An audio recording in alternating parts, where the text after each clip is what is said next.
What's up, everybody? Back for another beer review, and today I'm reviewing a beer from Dancing Gnome, and they are out of Pittsburgh, Pennsylvania, and this is their Orbital Convoy. So this is a double IPA that comes in at 8% alcohol by volume, no IBUs listed in the time of review. This can is approximately 3.5 weeks old, and I want to give a huge thanks and shout out to a good friend of mine, Sean, for hooking me up with this one. He went on a recent trip to Pittsburgh, Pennsylvania, and brought back 9 different Pittsburgh area beers for me, and I truly do appreciate it, Sean. So I'll post a link in the description box to the beer haul video that I did that contains all the goodies that Sean hooked me up with. And this is my first review from Dancing Gnome. I've heard great things about them, and I have, I believe, 3 different beers from them to try. So this is the first of the 3, and yeah, this is a double IPA. They're brewing this with Topaz, Galaxy, Citra, and a touch of Columbus hops. Don't know much more about it outside of that. So let's get into it. Give it a proper pour here. So, make sure we can't have any spill. I mean, this is the first introduction to Dancing Gnome. We can't be spilling beer. So, wow. Yeah, so that pours out a super, man, I can smell from here, a super murky and turbid, like this straight up, like just deep, like orange juice color.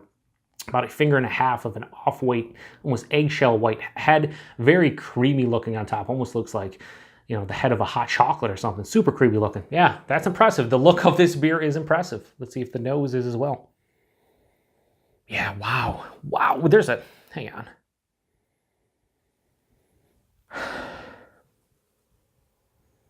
It smells like fresh fruit juice, honestly.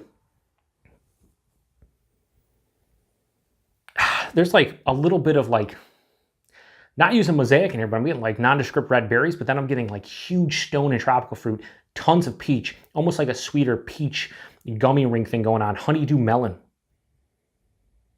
A little bit of like passion fruit, pineapple.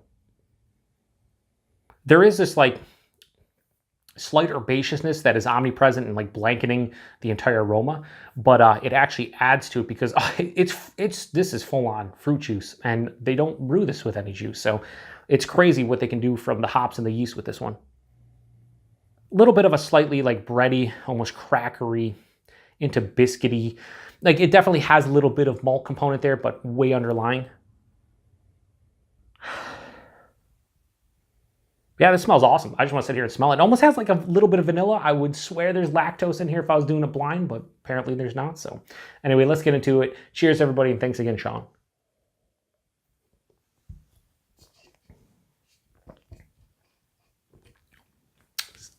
That's tasty.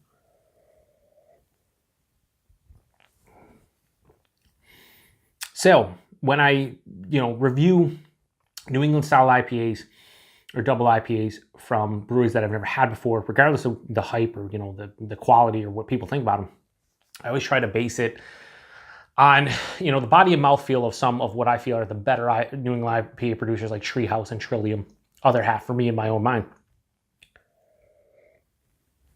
And I can honestly say, without a shadow of a doubt, this has the body and mouthfeel I expect from an upper echelon New England style IPA brewery. Plain and simple.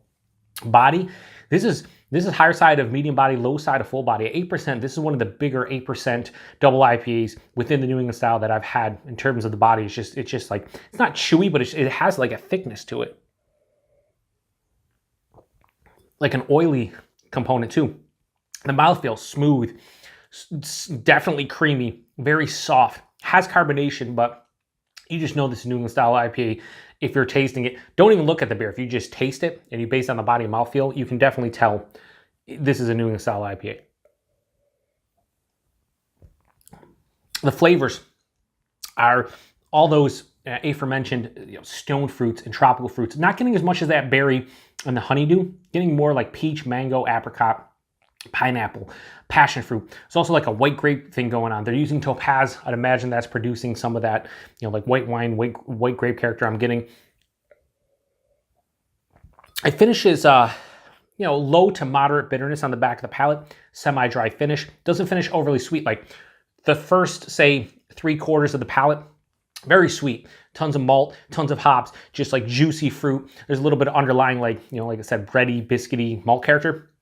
But on the back of the palate, It dries out enough where you know this has alcohol in it, but there's no astringency from the alcohol on the palate. It just has a semi-dry finish. And there is a nice herbaceousness on the back of the palate. Like there is a little bit of bitterness, dryness mixing in on the back end with that sweeter character. It's making it, dare I say, balanced. 8%, really can't tell on the palate at all. In the chest, a little bit of warming. I will say I can tell this is like a 7-8% beer just because of the body. Like not many, sub 7.5% beers have a body that's this good. So that's impressing me. This is a damn tasty beer.